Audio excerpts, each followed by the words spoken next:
And hello, everyone. Happy Friday. Happy Valentine's Day. And welcome to Get a Grip with Coach Helix. I'm your host, Coach Helix. And with me, my amazing Valentine, my co host. Cupid. You think? Is that good? Cupid. Okay. Stephen the medium is in the house. Stephen the Medium, who happens to be my husband, going 32 years.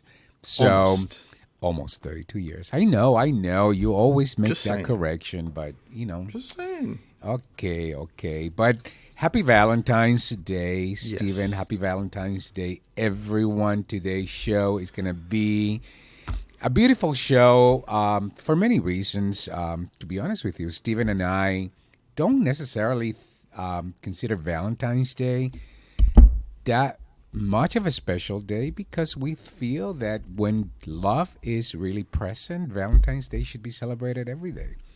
And you should celebrate your loved one, your spouse, your friends, your colleagues every day. So today we're calling it Love Unscripted, our love, growth, and commitment. So we're going to talk to you about, perhaps how we met and what has made our relationship of almost 32 years stand solid for the last almost 3 decades, over 3 decades, that is. Mm-hmm. What do you think about that, Stephen? I don't think in either my show or your show we've ever talked about the way we met, which is kind of wild. I mean, I know that we've talked about it like in like with friends and stuff, and people that know us know the story. But I think it's pretty funny. And yeah, If he had a title, I would call it Caveman. all right. Well, we may get to this, but you know what, Elix? Right before we came on the show, and we were Yes. both Mark, our producer, who we love, said Happy Valentine's Day, and we said the same, and he said Bah Humbug, or something to that effect. And I'm not far off with Mark. I think Mark and I are usually pretty well in sync the way we think. Me too, and you know that, Elix. Today, Yeah. I as you mentioned, is I'm going to come right out and say it. I just think it is a dumb holiday. Well, It it's a just is. it's a holiday that has been. It was created as a commercial holiday, a holiday intended for you to go buy chocolates, for you to buy cards and flowers. Talk about flowers, Stephen. Normally, and I do this all the time, and you do the same for me. I buy roses for you and flowers. Normally, I can get a dozen roses for you for like 30, 40, maybe $50. Today, a dozen, yesterday and today, a dozen, the same quality, the same roses, 120. That's why Valentine's Day was created. It's just a super commercialized day, just like Mother's Day, and just like, holidays that are designed for you to go out and buy presents for people or celebrate people when we should be celebrating these loved ones all the time. Don't you think? Yeah. I mean, and what I also think too is because everyone gets sold on this because you can't help it. It's everywhere, right? Everywhere you look, you go to a store, on TV, it's hearts, Valentine's Day.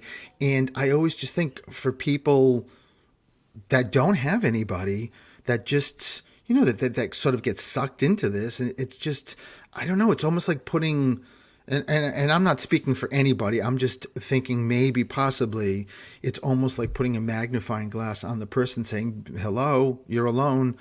I don't care for it. I don't care for it. Listen, last night we went to this beautiful, beautiful dinner that Elix surprised me. And it was definitely a Valentine's themed based, very intimate dinner. And I loved it. 5 course. Yeah, 5 course. But what I was about to say, pairing, yes. but what I was about to say is we also did that at Soraldi's in Wellfleet. That wasn't a holiday. So it wasn't just about Elix and I did it. He surprised me because he's just the greatest guy in the world. But, even for Elix, I don't want to put words in your mouth, but it's not about we were celebrating Valentine's Day. We were celebrating the restaurant that's my favorite restaurant in P-Town. Like it's up there, if not maybe tied with a restaurant in all of the Cape. That's how much I love Ciro and Sal's.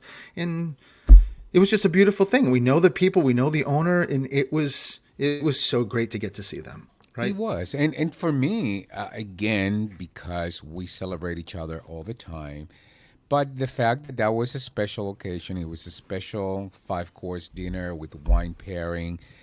We know the owner, Zach, and I wanted to support him because this time of year, Provincetown is not busy, just like what your people are accustomed to see Provincetown in the summer, where it's packed with people.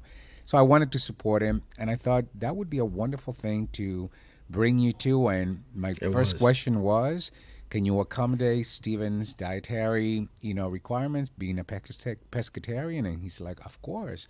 So we're like, yeah, we'll be there. We have so many friends: Vessel, Natalia, Iveta. We met Darius last night.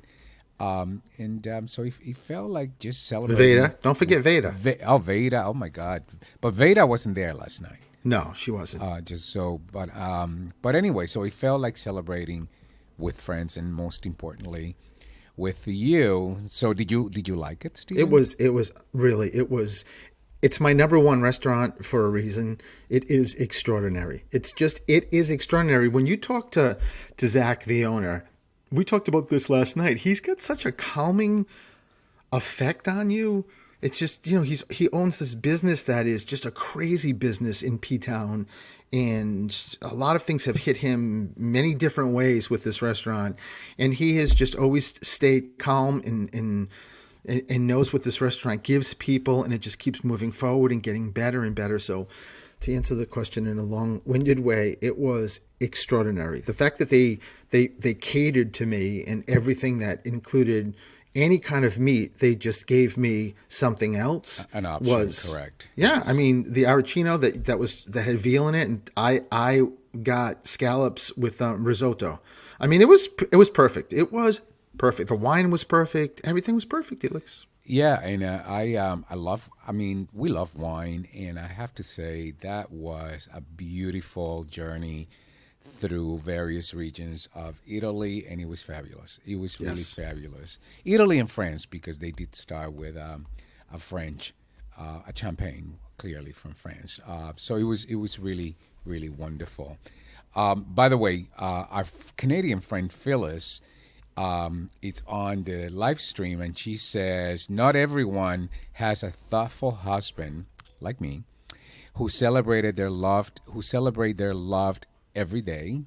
Some people need a reminder. I mean, I guess that's true, but that I goes love to the Phyllis. point of to build a long lasting, meaningful relationship. And we can speak because we've been together 32 years, or going into 32 years. So this is, over 3 decades. You need to celebrate each other. You need to learn to celebrate each other every day for absolutely no reason other than just because. Otherwise, can you have a long relationship? Absolutely. There's many people who are married for years and years and years, and That are but they're not. miserable. Yeah, they're not necessarily in love. So I don't think that being together in a relationship for a long time is represents, you know, love, growth, and commitment. What we're going to talk about today. Yeah, Does that I that agree. make sense, right, Stephen? Yeah, I mean, it does. And just on a side note, because you brought up Phyllis, Mm-hmm. happy Valentine's Day to Phyllis, Priscilla, and Mama Philomena, There our you Canadian go. friends, who I love.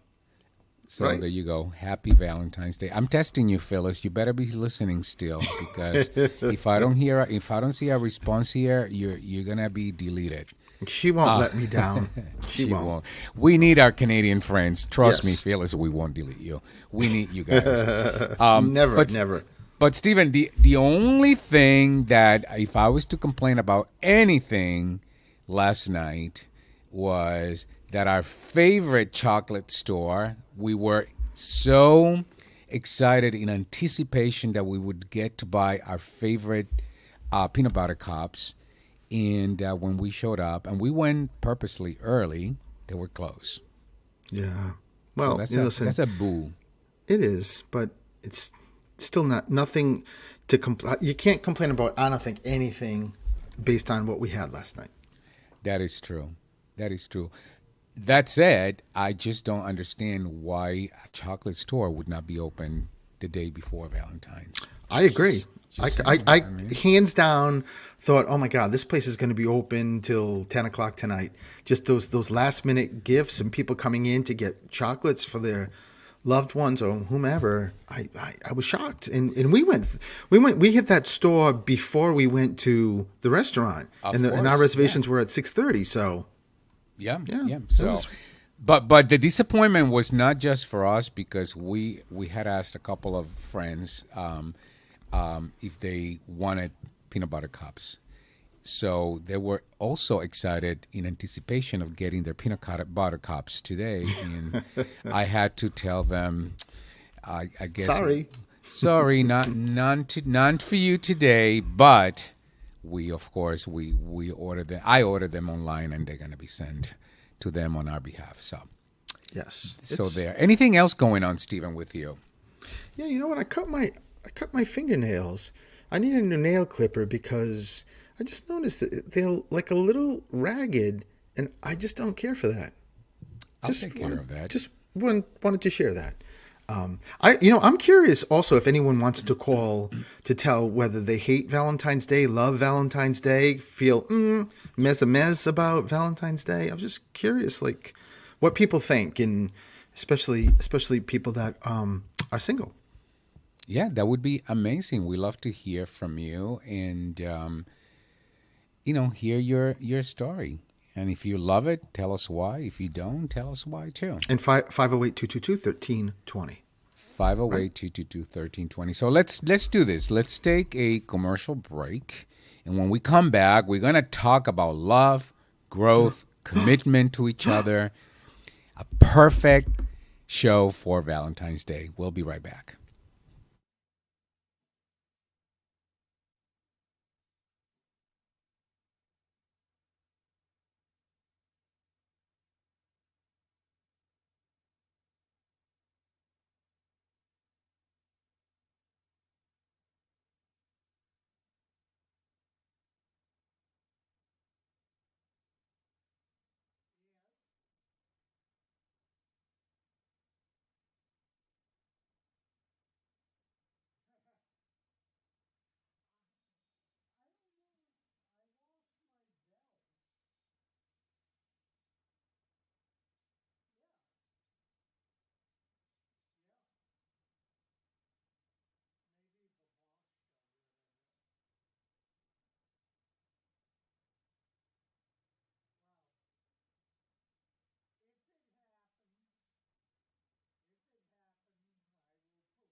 And hello, everyone, and welcome to Get a Grip with Coach Elex. Happy Valentine's Day, everyone. I am your host, Coach Elex, and with me, my happy Valentine. Stephen Frederick. Elex, happy Valentine. Sorry. There you go. Is that spirit? Stephen Frederick, who is my It must be. husband and my Valentine. And Valentine's Day is a beautiful reminder to celebrate love in all its forms, whether it's romantic, platonic, self love. It's a day to recognize and honor those who fill our hearts with joy, warmth, and meaning. But beyond chocolates and flowers, this day carries a deeper message. In a fast paced, ever changing world, the kind of world we live in today, love and kindness are what truly connect us all. Whether it's strengthening bonds in a long term relationship, embracing new beginnings, or simply spreading kindness to those around us, whether it's a friend, a family member, a colleague, or even a stranger. Today it's about appreciating the power of love that unite us all and learning to celebrate that love not just on Valentine's Day but every single day. What do you think about that, Stephen? It's a mouthful. It is a mouthful, but it's And it's really, I think it is a powerful mouthful. And I we, think you know, so. if you've been listening to our show, the first segment of our show, we talked about how, again, Stephen and I consider Valentine's Day a very commercialized day, something that we don't necessarily celebrate because we celebrate our love, we celebrate our relationship, we celebrate our connection every day. We don't need a holiday to go out and buy a card or buy flowers or buy chocolates or go out to dinner. We do that often for each other. And every day we say, I love you, is a day that we celebrate our love, our connection for each other. But yet, here we are. There are people, Stephen, that this is what they do. They use this. I saw Stephen, somebody posted a picture. This is a real picture, mind you. This is not a made up. They were at CVS, and it was just a bunch of guys just staring at cards, at Valentine's cards. And my reaction was, why do you have to wait for this one holiday to go buy your loved one, whether it's a husband, a wife, a girlfriend, whomever, a daughter, a Valentine? Why can't you just do that every day? And somewhat, it's somewhat telling of our society today. What do you think, Stephen? Yeah, excuse me. I agree because I saw a couple of postings from guys on Facebook mentioning, I'm not going to get it verbatim, but just mentioning something like, if I come home without blah, blah, blah for Valentine's Day, I'll be in the doghouse or I'll be sleeping on the couch. And I mean, it's crazy looking at that. But I also understand, because I think what we're speaking about is probably, we're in the minority. I would think that everyone just gets hooked into this, and that it's certainly, there is an element of, because I don't want to come off as, just because I I hate being negative, and I hope this what we're talking about is not coming across as negative, because I get that people that buy into this, and a woman who loves Valentine's Day and a guy brings her something, or vice versa, guy, girl to guy, it doesn't matter. That gives a really good feeling. It gives a feeling for them as if they are loved, like it's Valentine's Day and my spouse or boyfriend, girlfriend got me something. So I mean, I completely get that, and I don't want to sort of, poo-poo on that at all, because I think, because if that's where you are, well, as you're in the process of reading Mel Robbins, let them, right? Let them do that. Let them be happy. Let them do that. We're just giving a different perspective of where we come from, right? And the bigger picture, and not attached to a holiday. Because I last night I said to you, Felix, at dinner, that I posted a picture of my mom, I don't know, this was a couple of years ago, on Instagram and Facebook. And it was just a picture and a dedication to my mom. She had already passed away, because just a couple of days ago it marked the 5th year that she was passed away. And it was like in, I don't know, September maybe I posted it. And I was shocked at how many comments. Oh, your mother's beautiful. She is.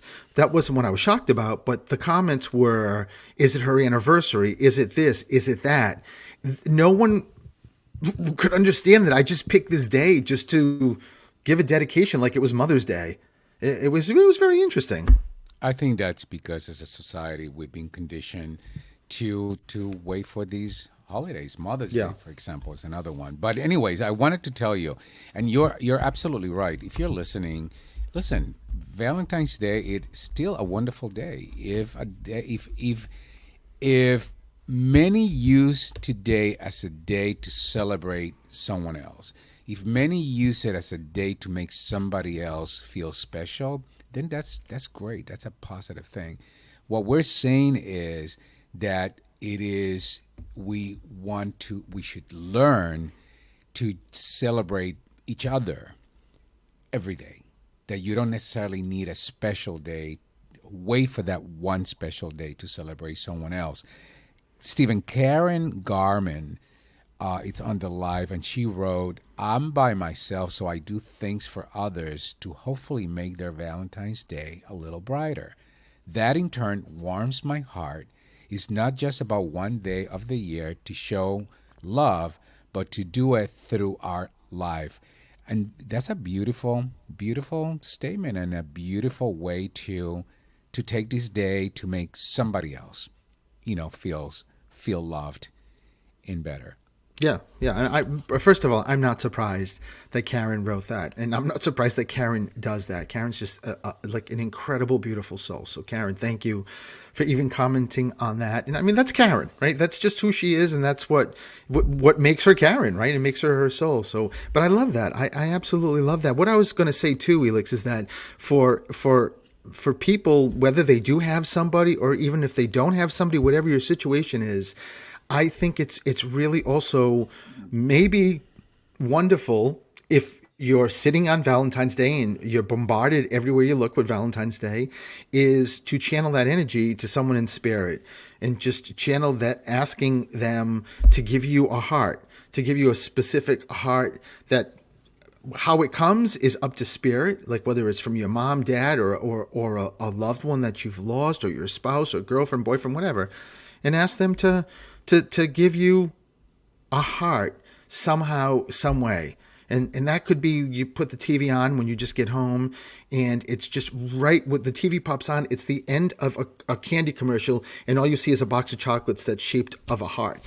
That's the heart coming to you. Or if it's something that's a rock-shaped heart, or you're in the supermarket and you're checking out and there's a little basket of rocks and one of them is heart-shaped. All of that is signs. And pull in the other hemisphere too. Pull in the other frequency of your loved ones, because that can also, I think, Elix, you must have been part of Robin sent us that message this morning. Did you see it? Yes. Robin is a friend of ours. We love Robin. She lost her husband several years ago, and she had an incredible connection with him. And she shared with us how he's sending her so many messages today with hearts. And the beautiful thing, Stephen, when I saw that, is the fact that she's so open to receiving the messages. That's the reason they're there. That's the reason they're so abundant. Yes. Yeah. For her.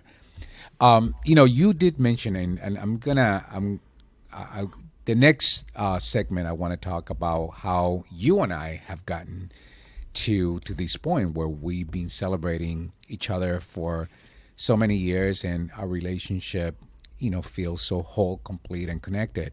But before do that, I wanted to. You brought something up about the Mel Robbins book, the Let Them theory, and I'm actually listening through the Let Them theory.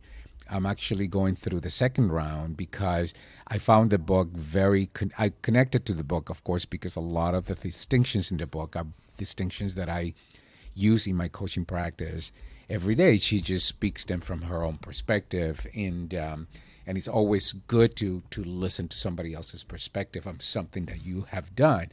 But what I love most about the book, Stephen, is it's not just about the let them, because the let them is really, really powerful. But I find that it's not just the let them, but it's the let me part that I think holds the most power. So because the let me part is the part where perhaps it you step into this radical accountability. Let me be the one who takes the higher road. Let me be the one who is going to respond differently. Let me be the one who is going to take responsibility for the way that situation happened. Let me. And I think that let me part is really, really powerful. So the let them is about letting go because, of course, we're so often attached to holding on to situations, circumstances that we have no control of. So the letting go, it's important. Let them, but I think the let me is just really, really powerful. And I know Yeah. you've read the book, so I don't know how you feel about that. Yeah, of course I do. The let me really boils down to you decide how you're going to respond. That's what it ultimately comes down to. It's really focused on, the let me is focused on reminding you that the only person you control is yourself. You cannot control anybody else. You can't control what they think. You can't control their perspectives on you. You can't control any of that. And then when you get to that second part of the book, because the book was fantastic. I loved reading that book. The let me really comes down to you decide and how you're going to control yourself. Well, what are you going to do? Well, how are you going to respond? So Yeah, it's a great book. I love that. So in that line of thinking, let me tell our producer that perhaps we should go on to a commercial break so that when we come back, we can talk about us. Imagine that, Stephen. You're a comedian. You're a comedian. You love talking about us. So when we come back, we're going to talk about us. We're going to talk about how we got here. It's over 3 decades. You don't of want to miss relationship. this. So you do not want to miss this. We'll be right back.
And hello, everyone. Happy Friday. Happy Valentine's Day.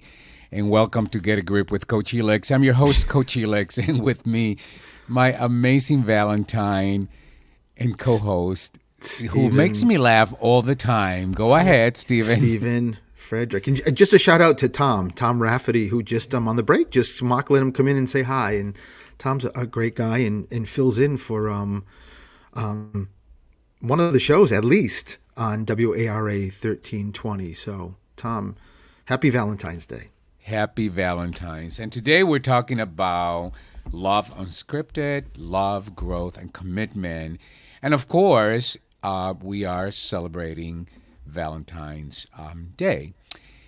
So this is an opportunity for Stephen and I. We've been talking about why Valentine's Day. It's often such a commercial holiday where people use the one day to celebrate each other, to go buy flowers and chocolates and take your loved one out to dinner.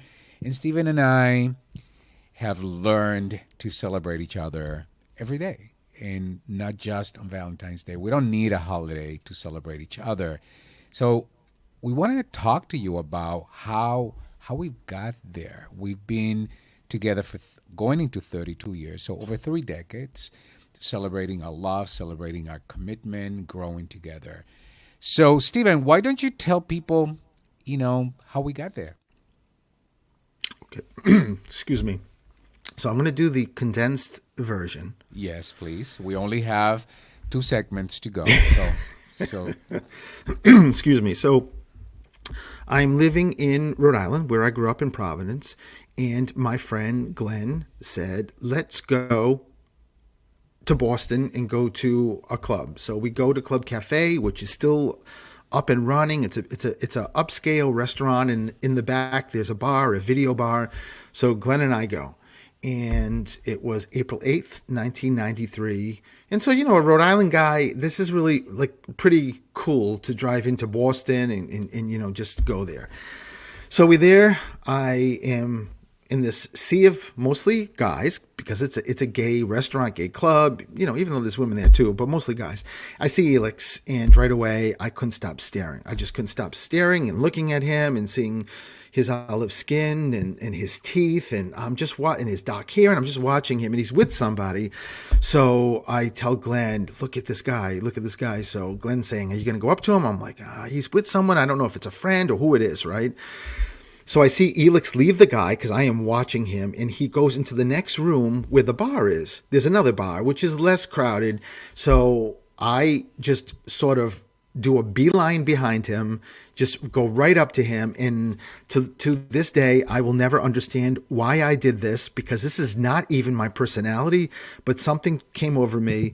I come right behind him as he's walking and approaching the bar, and with my hand, like a caveman, just put my whole hand on his back, I pushed him. I just pushed him forward, and he turned around, and I was just standing there, said nothing but smiled. Right? Just smiling. There was no hi. There was nothing. That's why I call the story Caveman, because he literally came from behind and pushed me. I literally went forward, and I just turned around like, what is going on? What's wrong with you? So irritated. And I just turned, and there he is, smiling from ear to ear. Nothing. Says nothing. So I'm like, at that point, I'm like, oh my God, he is way too cute to be too upset. So I just say hi. And then we got into a conversation. And what else happened, Stephen? Well, it was a quick conversation, obviously, but it was like 5 minutes or so. And then Elix, just as this conversation's going and I'm getting very excited, Elix says to me, I'd love to keep talking to you, but I'm on a date. And everything in my body just sunk. It just was like I was deflated and thought, I'm a jerk. Yeah. I was thinking of another word, but we're on radio, so I can't say it. But yes, he's a jerk. So I'm like, all right. And we walk away, and I go back to Glenn, and Glenn wants to know all the tea. Will you talk to him? Blah, blah, blah. And I'm like, he's a jerk. He's on a date. I'm like, and he's talking to me. And so I was so irritated, but I couldn't stop watching where Elix was. So even though minutes went by, I kept watching him.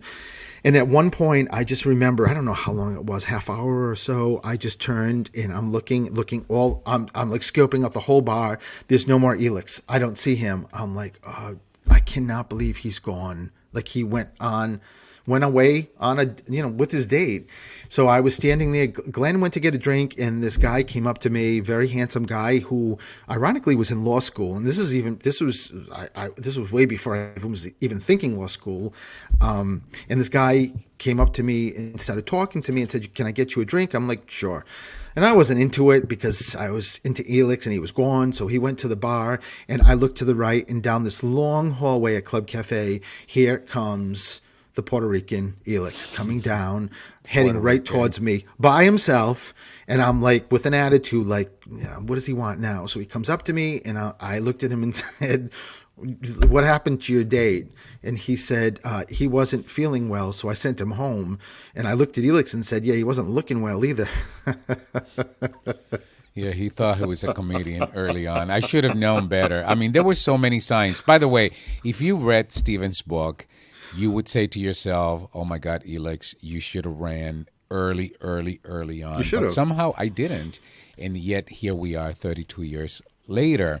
But Steven, that was, yes, that was the beginning. But I think the one of the moments of truth in what became a foundational moment was a week later, where I think it was the following weekend, I asked you to go out, and you were not feeling well, allegedly. And so he's like, "No, I'm not feeling well, allegedly. And so I'm going to stay home." So I'm like, "Cool, fine." So I went out to this club in Boston, and lo and behold, guess who I find in the club dancing with some what is the glowing sticks in between inside his pants? Okay, And, can I just explain that for a second, though? yeah, and make it quick, because I will. I'm going to make it really quick. So okay. I'm in Providence. Elix is in Massachusetts. He calls me. We already went on our first date, which was amazing. And I really was not feeling well. So I said, "Elix, can we talk tomorrow and make plans?" He was like, "Sure." And my intention was to stay home. And then a friend of mine called and said, "There's 5 of us going into Boston. You're coming." I'm like, No, I'm not feeling well. And they were insistent. "I can't, you're coming. We're coming to get you." So I'm like, I did. And I ended up going. And when we were in this club in Boston, they were handing out glow sticks. So instead of like taking them apart, I kept this huge long glow stick, cracked it so it glowed, and I put it in my pants. So I put it up one leg, all the way up my leg, like across my crotch, the only way to say it, and down the other leg. And I was on the dance floor, and everybody, all the gay guys, are yelling, "Glow stick pants guy, glow stick pants guy." And I am having the best time. And all of a sudden, Glenn comes running up to me on the dance floor and says, "We gotta go." I'm like, "Why?" He was like, "Elix is here." I'm like, "Oh no." And I went to run off the dance floor, and I run right into Elix. And as I'm running off the dance floor, my hands are in my pants trying to pull off the glow sticks to get them out. And I don't have time. And Elix, in a very, very serious way, "May I speak to you for a moment?" And I'm like, uh-oh. Yeah, because here comes, the allegedly sick person with glow sticks, dancing, life away. And I'm like, no, this is not going to happen. So if you're listening to this story, you're probably saying, okay, so how the hell did you guys get into love, growth, and commitment if that was the start? But that is my point exactly. I think that was a defining moment, one of many, by the way, because I want to talk about a couple of other defining moments, but that was a defining moment where we both had to decide whether we were going to trust, honor, and respect each other. Because I was very serious when I said to Steven, "Look, You were. if this is how you're going to be, then I'm not interested. I'll walk away." So you got to decide. And Steven was like, "Nope, never going to happen again." And guess what? It never happened again. So my point here, and I know we made a long story, and believe me, this is much longer story, and many of you know the story. But my point is, one of the pillars for our relationship, certainly, but I would argue an important pillar, a foundational pillar for any relationship is having a foundation of trust. Would you say that, Steven? Absolutely, 100%. Yeah. So that trust from that moment.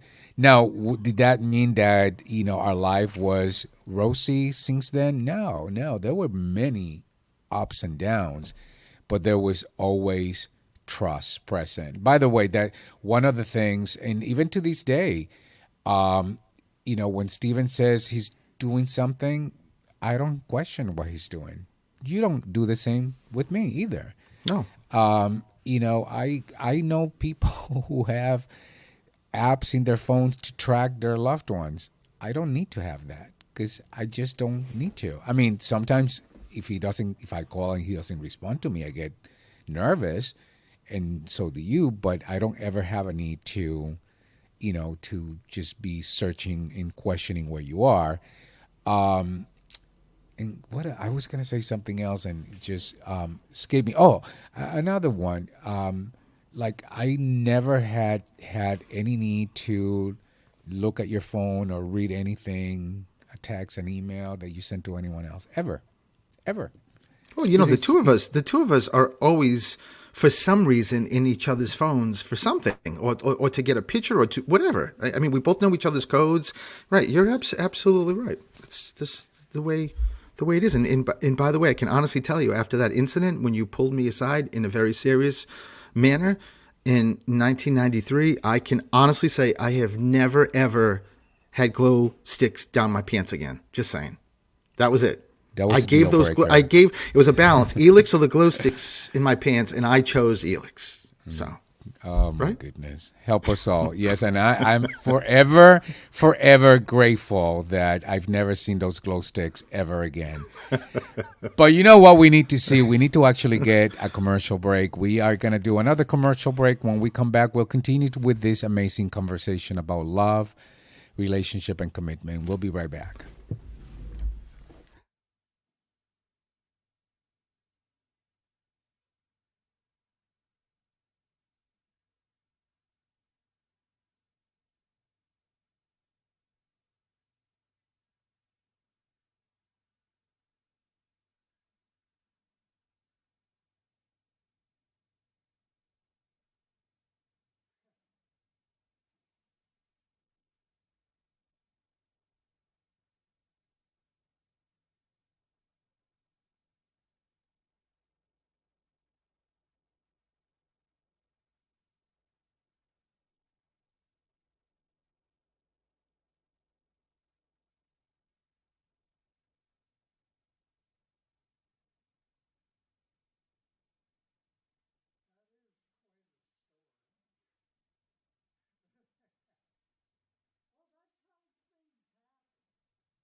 And hello, everyone. Welcome back to Get a Grip with Coach Elix. I'm your host, Coach Elix. With me, my amazing co-host, Stephen Frederick. Stephen the Medium, Stephen, my husband, my Valentine. And by the way, happy Valentine's, everyone.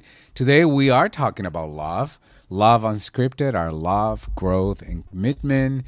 And in the last segment, we talked about how we met and Steven's glow sticks and how he had to give them up. Either the glow sticks or a relationship with Elix. And, he gave them up 32, going into 32 years this April. But, Steven, we talked about that being one of the significant moments that created a foundation of trust for us. And trust is really essential for any relationship. But one of the things that, and as a matter of fact, you and I talked about it yesterday, that I also think has been very significant for both of us is that both of us have experienced life-altering moments, situations. For example, you experience having somebody tell you you're a medium and you don't know it, and your life altered completely. And I was there to go into that journey with you. I too experienced someone telling me you're adopted and you don't know it. And my life got altered in a way that, I never expected to be altered. And you were there to go into that journey with me. And in fact, you were there when I met my sisters, my biological sisters, for the first time. What an amazing moment that was. You were there when I met my biological mom for the first time. And you were there when I experienced all the fear, the unknown, the scary moments. So how do you think, Stephen, those moments have built or solidified what we already had to begin with? Well, I mean, first and foremost, both of those things, when I was told I was a medium, the following couple of years after that, I was really a mess with anxiety. I mean, I was really not in a good place. So you experienced that. You were my sounding board. You were my support. You were my everything of getting me through that. And you did. You're the one that actually sort of pulled me through that. And the same thing, I remember going up those stairs to you meeting your biological mother for the first time, and also how intense that was. Intense of we had to drive to Connecticut. Yes. Your biological sisters were there. You had already met them at that point, but they were there for support, and that was also so intense. And I think just on such a simple level, I think when people go through those really intense emotional battles, and they clearly can see that their counterpart or their spouse or boyfriend, girlfriend are there to just keep catching them as they fall and picking them back up. And no matter how many times it happens, pick them back up. And we both did that on so many occasions with these experiences. So I think right there just brings people, or at least brought us, to a whole different perspective, a whole different level of, first and foremost, individually, as those experiences have made us grow, and then because we've grown in such a great way and great place, then we're able to use that new growth to be able to bring it together and make the combination of what we had together grow also. So it's been, I always say our lives have been in sync since we met. I so agree with you, Stephen. Yet I know that moments like this, defining moments like this, and for us was, somebody told you were a medium. For me was somebody telling me I was adopted at the age of 18. For other people, maybe losing a child. For other people, maybe experiencing, a lost job or something significant, but they end up divorcing. They end up, going separate ways. It ends up the situation ends up hurting the relationship. Why do you think that is, Stephen?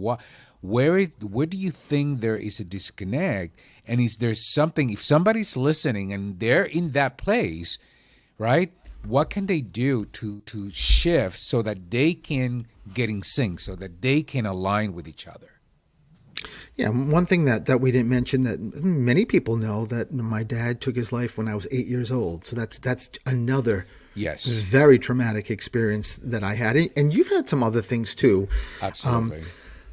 I would say why that happens, I think, from my perspective, speaking to spirit and just getting a lot of insight from people that live this life and now are dead, and I get the privilege of being able to speak to them, is that when we get to a place of dealing with trauma, and you define trauma, whatever that is, whatever the circumstances are, when you can't handle it, you use the example, Elix, of losing a child. Mm-hmm. You and I would never understand that unless that happened to us, right? You can't understand that unless you experience that.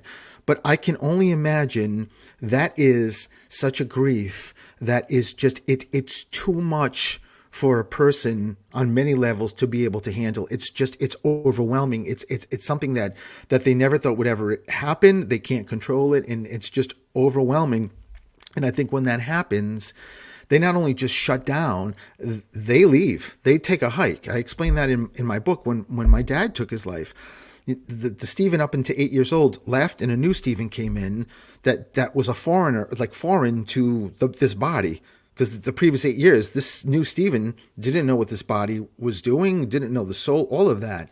And I think that's what happens. I think they take off, and I call it a soul swap. Then another soul comes in, excuse me, that's like your clone, but does not know how to drive, doesn't know how to use the handles, doesn't know anything about you, and what that causes is havoc, and you never can get into a place of resolution or handling the grief better. And I think ultimately that's what happens with people that just, it's so difficult that they end up breaking up. Yeah, and Sandra Lugo, who listens to our live stream every week, hello, Sandra. She just said that trauma affects us in so many different levels, and that's so true, Stephen. And I think what I would add to what you said is just really listening to connect to somebody else's world, because often, we listen from what we know, but what we know may not necessarily be a match to what somebody else is going through. So it takes an effort. It takes something, right, to get to put yourself in somebody else's world, in somebody else's shoes. And sometimes it's just listening. Listening is very different than talking. Listening is very different than having an opinion about something. Listening is just that, listening and understanding. If somebody's going through that level of trauma, understanding what that is for them, not what you think it is for them through your lens, because that's very different than what it actually that might be for them. Does that make sense, Stephen? Yeah, of course. So that is a really wonderful, piece of advice. And then the last thing, Stephen, because I want to close. Somebody again made a comment that often when they celebrate Valentine's, they celebrate it to make somebody else smile, to make somebody else feel loved, to make somebody else, feel that they too belong, right? So what would you say to somebody who's listening and struggles because this is a holiday where they don't have a significant person in their life, they don't have somebody buying them anything, or taking them out to dinner, and so they feel isolated? What would you say to that person listening? Well, I think, one of the things I said earlier is, I think it's a really good way to handle this day, is to pull in your loved ones that you've lost, and have that conversation with them to see, if you can get a sign from them, because that's always so reassuring and comforting, and making you feel good. But I also think too, or what I would say to a person, that I always use the expression forward from here, meaning that you can at any second in your life just reset, recharge. And you don't know that this is Valentine's Day. You do not know, and you can't tell anybody and be guaranteed saying, tomorrow I'm not going to meet the love of my life, or the next day, or the next day after that, or the next day after that. But I think the way you do that is really, if you are alone, it's maybe a great way to take inventory and internalize and say to yourself, wait a minute, is it that bad that I have to spend Valentine's with myself? It's not. I love myself. And you know what I'm going to do? I'm going to go out and buy a box of chocolates and give those chocolates to myself as my own Valentine. When you do that and you get that mindset and you start realizing that it has to start internally. I say this in readings all the time. I just said it this week to somebody who was asking me about a relationship. It's never about the other people. It's why you're by yourself, or why you may feeling isolated, really is all to do with internally. It starts there. And once you figure that out and realize you are an incredible person and love yourself and have no issue spending time with yourself. Valentine's Day, I love this. I love being by myself. What am I going to do? I love that. I can buy myself something. I can do whatever I want. That energy transforms. And then that energy is what you give to the universe. And I guarantee you that you will find your person, if you want that person. That's what I would say. I agree with you, and I would say just in the same line of what you were saying, Stephen, is listen. You don't need somebody else to celebrate you. Celebrate you in however way you feel it's appropriate to celebrate you. By the way, I would love to go get myself a box of chocolates, because I would eat them. Right? Celebrate you. Go buy yourself whatever, if that's celebrating you, is that if that's what you feel celebrating you is all about. Go out to dinner, sit at the bar, have a conversation with a stranger, open the door for a stranger, do something for someone else. Sometimes that's a way to celebrate ourselves as well. So I think that's a wonderful way to close this conversation, Stephen. It's just a wonderful way to remind people, again, you don't need Valentine's Day to be reminded that you are loved, that you are someone, and that you can have the life that you want. I guess that's how I'm going to close it. We're at the top of the hour, Stephen. Tell people how they can get a hold of you. Well, the moral of the story is, if you see someone you like and you're attracted to, just go up to them and push them. It worked for me. Or put glow sticks. Or glow sticks in your pants, yeah. Either way. You can find me at Stephen the Medium. At my website, social media, just type in Stephen the Medium and you will find me. And you can find me at Coach Elix. And stay tuned for our producer, Mark Clark's Jukebox, coming up at 2 p.m. And thank you, everyone, for listening. Have a wonderful weekend. Happy Valentine's again. And we will be back with you next week. Thank you. Bye-bye.